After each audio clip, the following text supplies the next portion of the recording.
This story was emailed to me by one of my viewers. He swore it's 100% true. I've changed the names to protect their identities. If you've ever gone camping with friends, you might want to think twice before stepping out into the dark after hearing this. My name's Ryan, and I live in Oregon. This happened about 6 months ago, and honestly, I still can't fully explain what we experienced. My 3 friends, Ethan, Lucas, and Jason, and I had planned a camping trip deep in the Pacific Northwest, in the remote wilderness of the Gifford-Pinchot National Forest.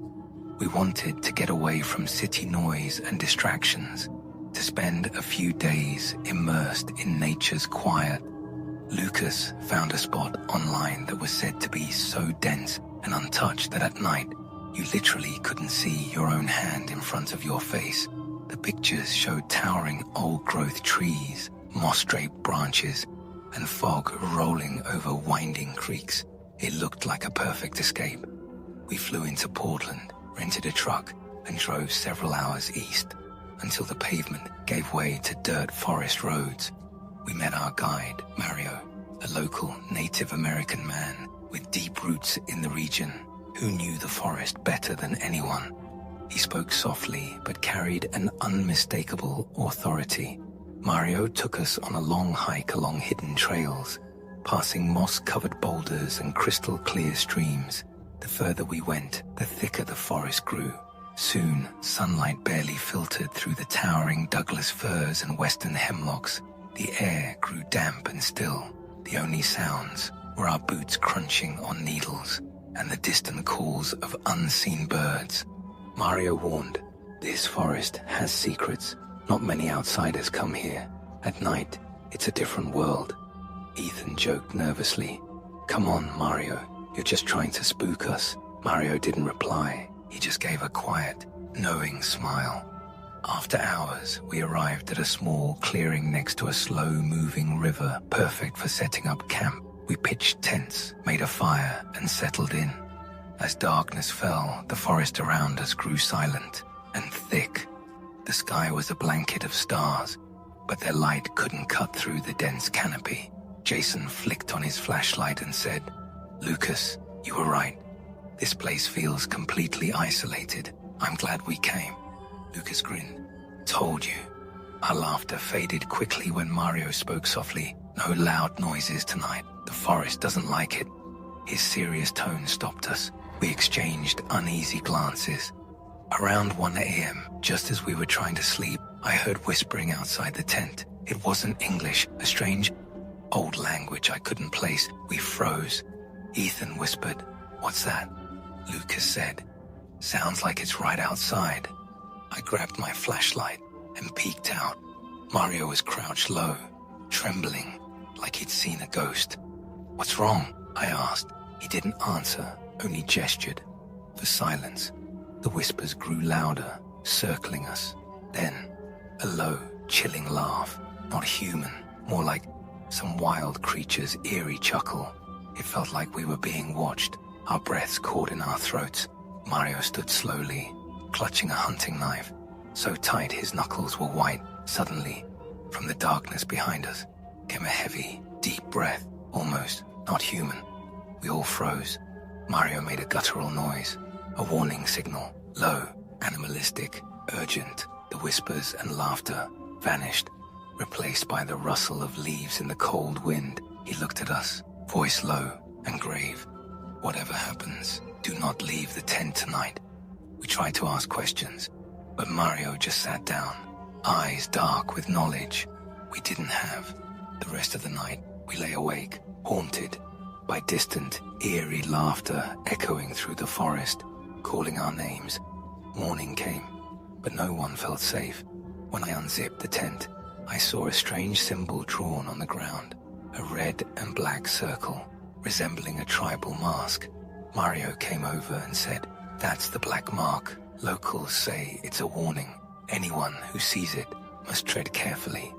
Following the mark, we reached a small native village, deep in the woods. Mario explained, "Tonight is a sacred ritual.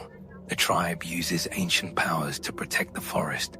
You might think it's superstition, but it's their way of life. In the village, men and women wore red and black, faces hidden behind wooden masks, performing an ancient ceremony around a fire burning dry herbs and pepper. They chanted spells that seemed to awaken the forest power itself. Mario said, "This ritual keeps us safe. It guards the land from evil." We realized we'd crossed into a world of ancient magic that wasn't just stories, it was very real. The ritual ended with the village elder, Maya Laura. Her face was deeply lined, eyes sharp and glowing with a strange light. They called her the Guardian, both loved and feared.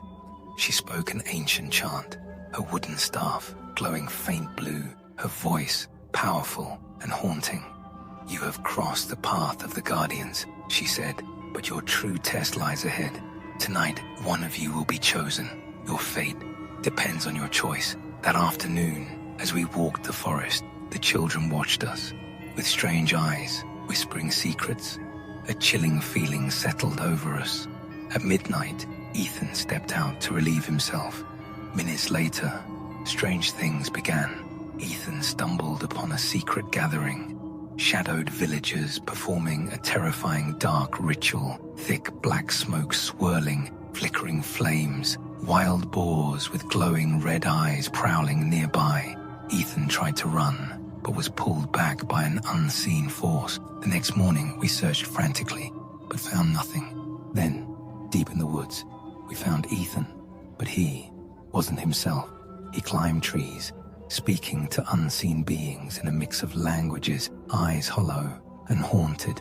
He whispered, "Our friends are coming, but not the way you think." We rushed to Mario, who had become more than a guide, a protector. He took us to Maya Laura, who connected with unseen forces. In silence, she revealed, "Your friend broke the sacred ritual. His body and soul are separated, trapped by a shadow inside." She warned, "Only a sacrifice can save him.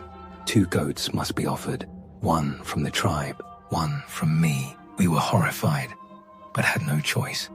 After tense negotiations, the villagers reluctantly gave 1 goat, sacred to their traditions.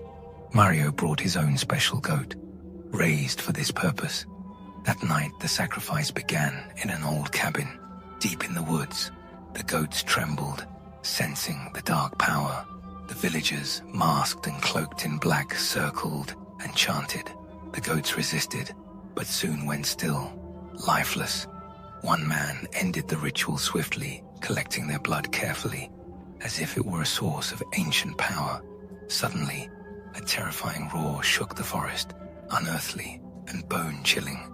The trees shook, the air filled. Afterward, Maya Laura gave us talismans to protect against evil.